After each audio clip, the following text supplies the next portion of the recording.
Um coletivo de bispos, chamado Bispos pelo Diálogo do Reino, publicou uma carta aberta a menos de 2 meses do primeiro turno das eleições, falando sobre diferentes temas da vida da Igreja Católica e da sociedade brasileira. Eu vou ler com vocês na íntegra a carta publicada por este coletivo e depois vou repercutir alguns dos pontos. Será que eu vou concordar ou discordar mais do que está escrito? Mas sem perder tempo, vamos começar a ler o documento e depois que eu terminar o documento, vamos analisar parte por parte.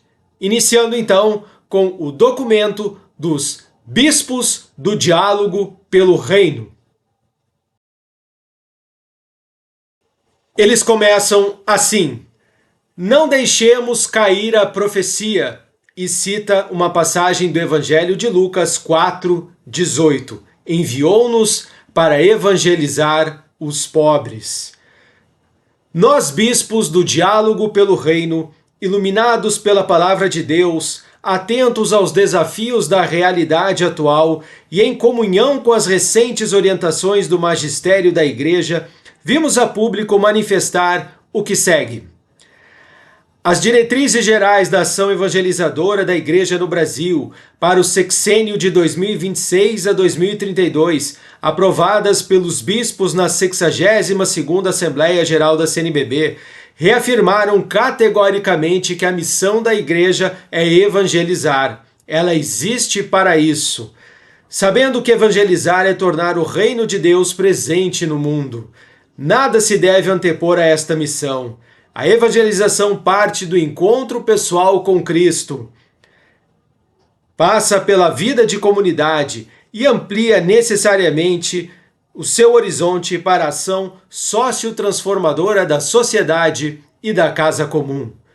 O magistério recente do Papa Francisco e do Papa Leão XIV nos convida a ser uma igreja sinodal, caminhar juntos no caminho do reino, inaugurado por aquele que seguimos, Jesus Cristo. O seu reino é de justiça e paz, de fraternidade e inclusão, de perdão e vida nova, de misericórdia e salvação. Por isso, ser cristão é assumir opções evangélicas em cada época de nossa história. Na presente época, defender os mais pobres e sofredores e cuidar da criação é missão central da espiritualidade para aqueles que vivem em Cristo, especialmente para nós, bispos. Considerando o contexto da grave crise social e ecológica, iluminados pela palavra de Deus e pela doutrina social da Igreja, somos convocados a refletir, a agir e educar a sociedade para a defesa de uma civilização do bem viver. Alegramo-nos por tantas lideranças e comunidades eclesiais que anunciam o Evangelho da vida e denunciam estruturas opressoras, causadoras de feridas na terra e no coração da humanidade. Alegramo-nos também pelas inúmeras pastorais sociais, juntamente com vários movimentos populares, pelo exemplo dado no enfrentamento da mineração predatória, do agronegócio sem critério, de situações diversas no mundo do trabalho, das violências contra as mulheres, os povos originários, os afrodescendentes, a população LGBTQIAPN+, entre outros. O Papa Leão XIV, na encíclica Magnificat Humanitas, diz que em cada época paira o risco de se construir um mundo desumano e mais injusto.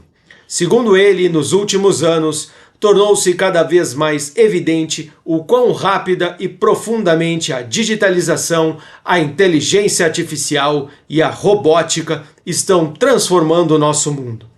Ele pede que evitemos a síndrome de Babel, a idolatria do lucro que sacrifica os fracos, a uniformidade que anula as diferenças, a pretensão de uma linguagem única, mesmo digital, dedicada a traduzir tudo em dados e desempenhos, inclusive o mistério da pessoa.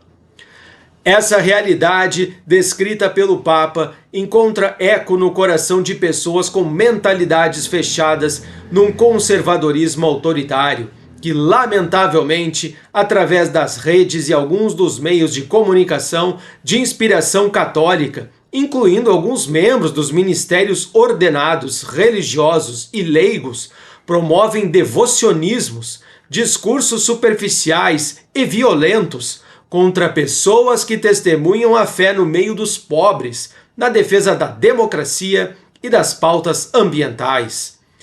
Elas são indiferentes e rejeitam as orientações do magistério da Igreja, alimentando bolhas alienadas e alienantes no ambiente socioeclesial. Se alimentam do ódio e alimentam o ódio contra aqueles e aquelas que têm uma vivência de igreja comprometida com a causa da transformação social, com o cuidado da criação. Elas revelam uma agressividade que fere as pessoas, rompe a comunhão eclesial e enfraquece o profetismo eclesial. Por isso, não são raros os ataques dirigidos a irmãos do episcopado, mas também a presbíteros, a diáconos, religiosas e religiosos, consagrados e a tantos outros cristãos leigos e leigas. Tentam desqualificar, silenciar, intimidar e mesmo calar a voz profética da Igreja. Na mesma encíclica, o Papa Leão XIV nos orienta acerca dos princípios da doutrina social da Igreja, o bem comum, a destinação universal dos bens, a subsidiariedade, difícil essa, a solidariedade e a justiça social. A doutrina social tem seu fundamento na dignidade da pessoa humana, entendida como reflexo de cada ser criado à imagem e semelhança de Deus. Ela é ancorada na revelação divina, sagradas escrituras e na grande tradição da Igreja, orientando o agir cristão diante dos problemas da sociedade. Em sintonia com a mensagem ao povo brasileiro aprovada durante a 62ª Assembleia Geral da CNBB, em abril deste ano, o grupo afirma: em tempos de eleições, tais situações tendem a aumentar. Sendo assim, renovamos nosso pacto pela vida, pela democracia, pela soberania e pela defesa da casa comum. O tempo atual exige de todos nós cristãos e da sociedade brasileira muita coragem para gestar um projeto de país que não pactue com a grave injustiça social que sempre nos acompanhou. Em tempos de eleições, reafirmamos que não temos partido, mas que estamos do lado dos pobres, de quem respeita e defende, de quem defende a democracia e a soberania do país, de quem é contra qualquer postura fascista, de quem é contra a manipulação política da religião, de quem é contra a avalanche de mentiras e disseminação de ódios pelas avenidas digitais.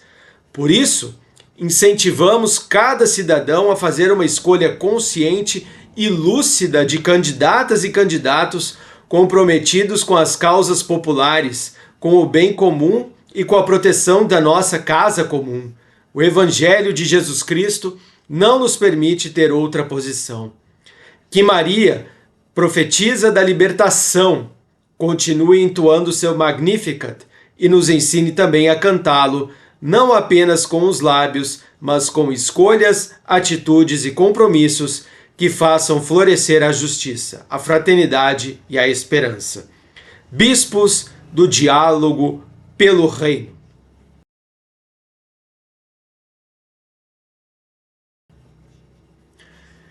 E aí, o que você achou desta carta dos senhores bispos da Igreja Católica? Agora eu vou analisar alguns dos pontos mais importantes deste documento. O primeiro deles é o seguinte: eu lamento com profundidade e com veemência o fato deste documento estar sem os nomes dos bispos. Isto eu acho um crime. A Constituição brasileira, inclusive, diz o seguinte, que é garantida a liberdade de expressão, vedada o anonimato. Pois eu penso que o anonimato dos bispos neste documento é lamentável. A transparência deste documento seria fundamental. E veja, os bispos têm o direito de se manifestar. E eles têm o direito de escrever o que escreveram. E deveria constar os seus nomes aqui. Todos eles que apoiam e que endossam o documento. E veja, estamos em uma democracia, com liberdade de expressão, com liberdade de ideias. Por isso, a minha forte discordância com o anonimato deste documento. E o documento começa com uma passagem bíblica, fala de Lucas 4, pois eu também quero trazer uma passagem bíblica para endossar este meu pensamento. Vamos abrir aqui a nossa Bíblia Sagrada e vamos até o Evangelho de São João, pois o Evangelho de São João, no capítulo 18, nos relata a paixão de Jesus Cristo. E em determinada passagem diz o seguinte: o sumo sacerdote interrogou Jesus a respeito dos seus discípulos e do seu ensinamento.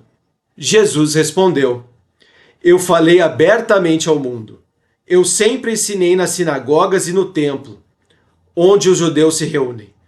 Nada falei às escondidas.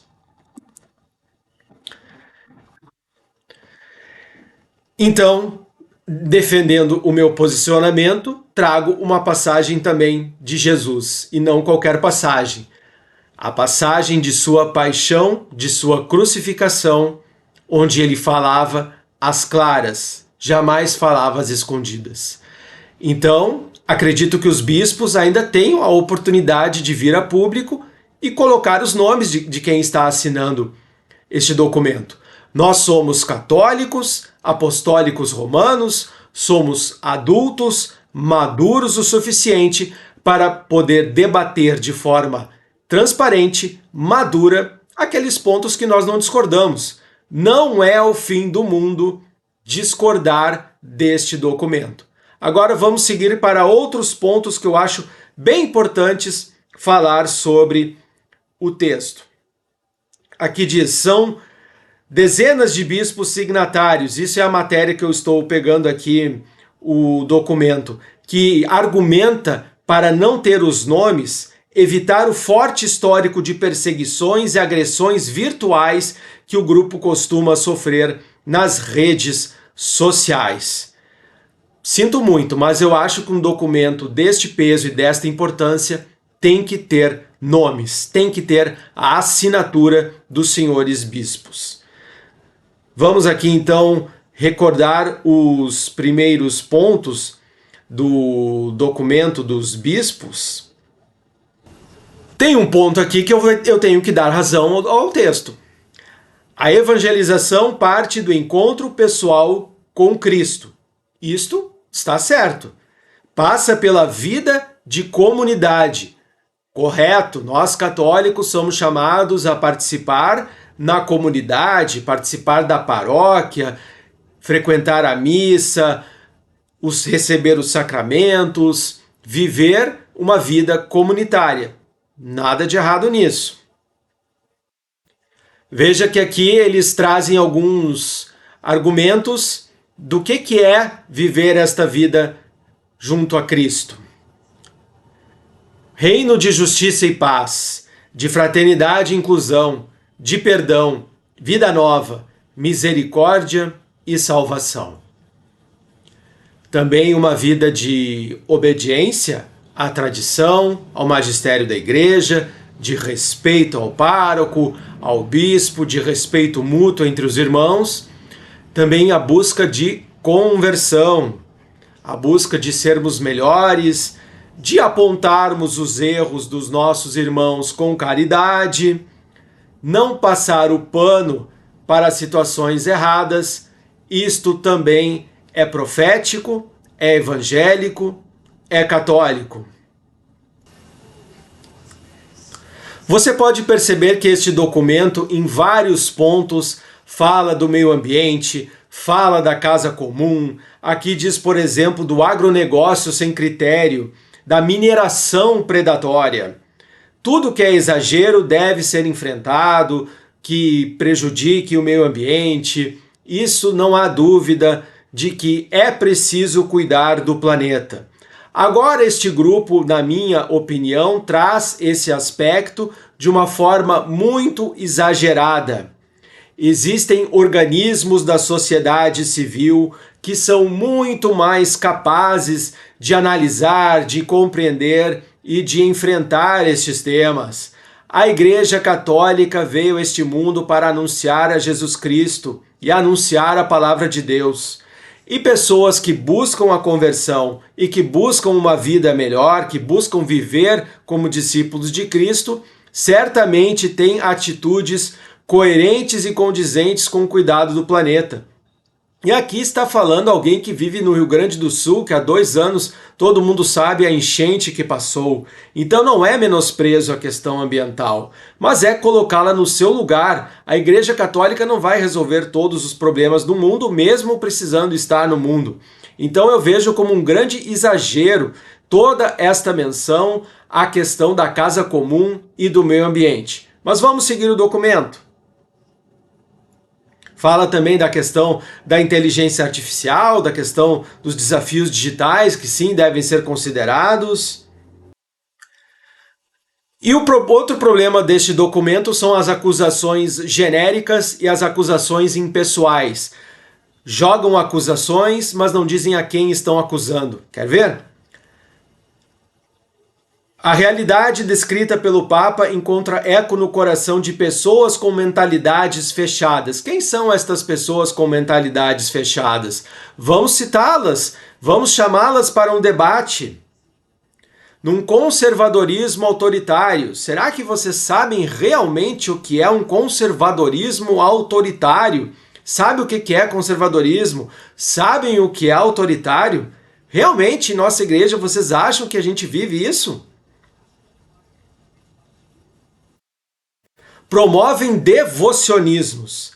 Quais devocionismos vocês acham que estão sendo promovidos? Citem, mencionem, não se escondam.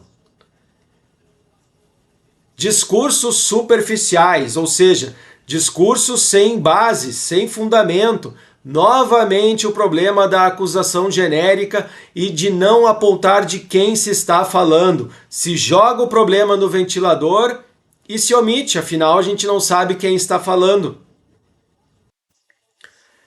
São indiferentes e rejeitam as orientações do magistério da igreja. Quem está fazendo isso? Novamente, acusações genéricas. Citem estas pessoas. Tenham coragem. Jesus, Cristo, é o mais corajoso de todos. Ele apontava os problemas do seu tempo, confrontava os fariseus, os doutores da lei, os mestres, os saduceus. Ele não tinha medo de apontar. Então eu penso que isto também tem muita importância.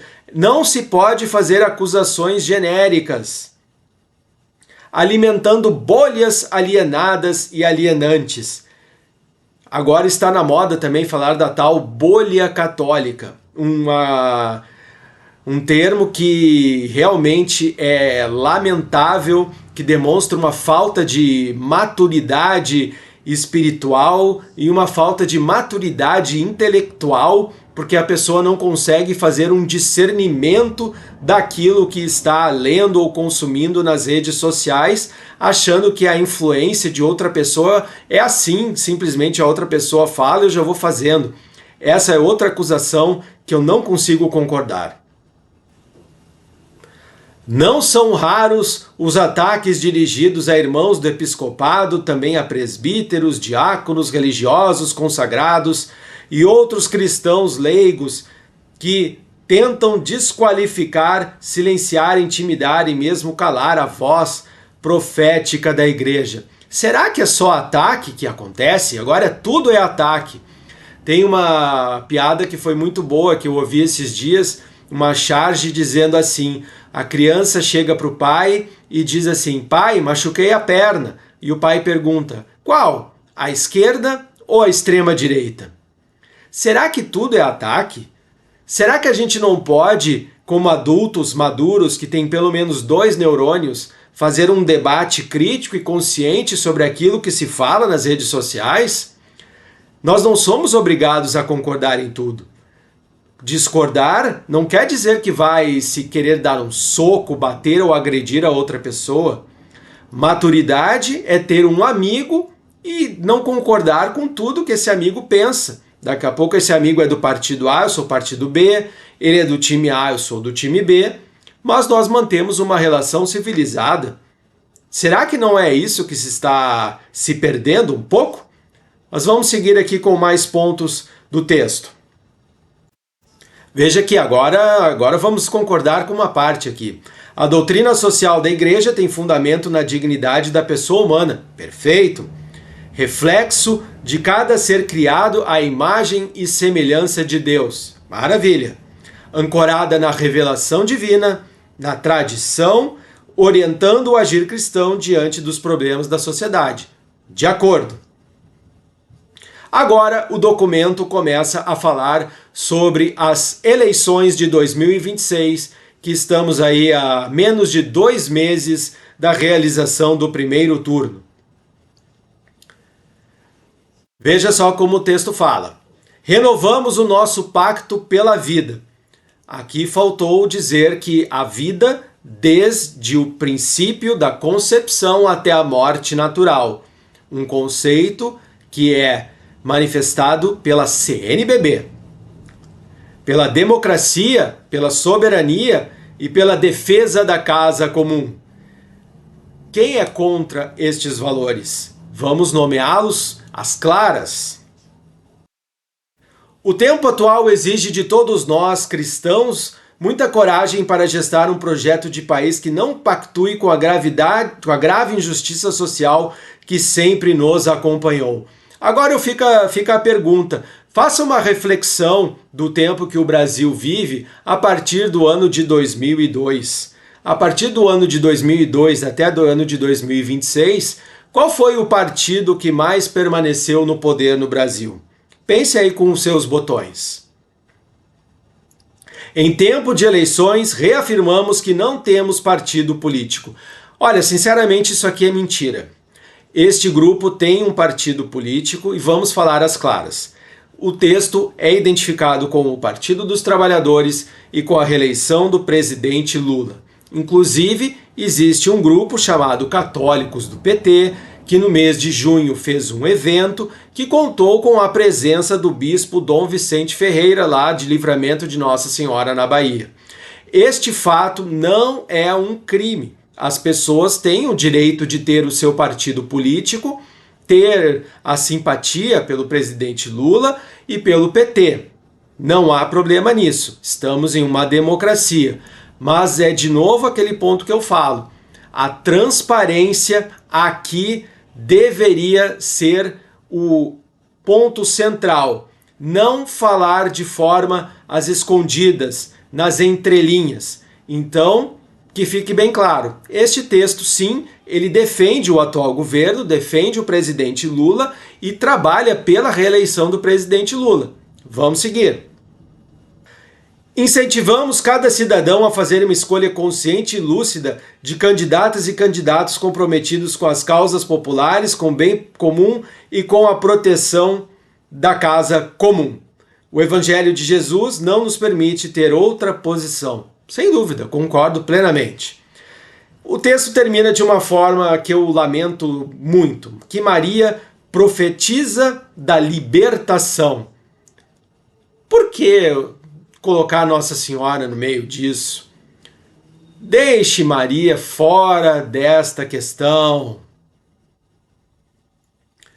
E aí então termina Bispos do Diálogo pelo Reino.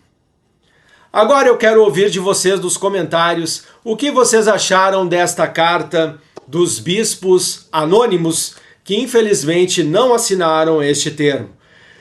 Reforço que eles ainda podem mudar esta postura e vir a público e trazer os nomes dos bispos que são signatários. Acho que seria honestamente uma honestidade intelectual, política e religiosa assumir este posicionamento. Não há problema.